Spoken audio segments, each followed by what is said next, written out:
So I just finished watching The Crow with Brandon Lee. I don't know if you guys ever read the comic, but apparently it's really good. Very, very gothic, emo, dark, gritty style. Kind of has that like Gotham City vibe to it.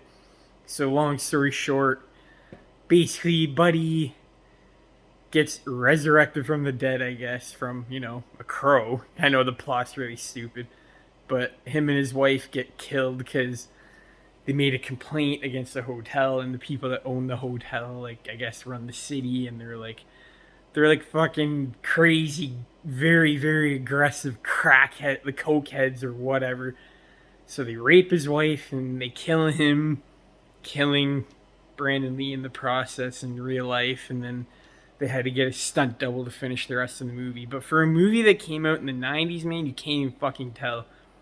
Apparently, he was only in a couple of scenes, and then there was a situation where someone shot him with like a stunt gun, but there was a dummy bullet in there.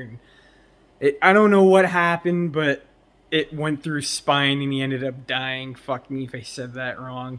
Rest in peace.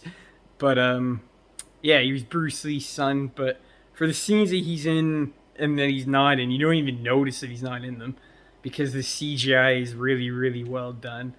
Especially there's a scene in particular where he's putting on his makeup, and it's not even him.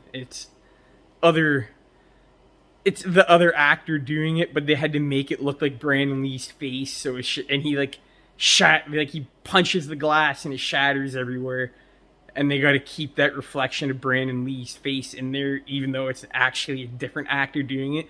It's really fucking weird how they did it, but for the '90s, I think they pulled it off. The movie could have been a bit longer, could have used a bit more character development, but overall, I think they nailed the setting. The story is very basic and digestible. It's nothing complicated. It's really simple, and just really, really good moments and really good acting. And it just sucks that you're not going to see anything from Brandon Lee in the future. I, it baffles me because this movie was just fucking crazy. And I think if they make a remake and they do it really good, it could be even better. Here, some of the editing choices and the action weren't the best, but other than that, really, really good movie, good acting. For the most part, good action, but just a lot of quick cuts. And sometimes when you kill someone, it wouldn't show it, which is weird because the movie's fucking rated R, so you think they would show it. But I think that's only for like one kill at the beginning. It's like the first guy that gets killed. Every other kill you see, it's not as gory as I thought it would be, but it doesn't need to be. They just nailed. I don't know too much about the comic, but from what I know, it's a pretty good interpretation. So I would be down for a remake. I think this movie's really good. I just think it needed a little bit more time in the oven, maybe an extra 20 minutes for like character development and all that, because the emotional scenes do hit you because the acting is good, but at the same time you don't really care.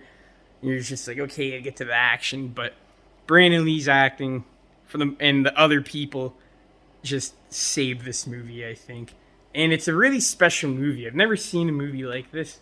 It's not he's not a superhero.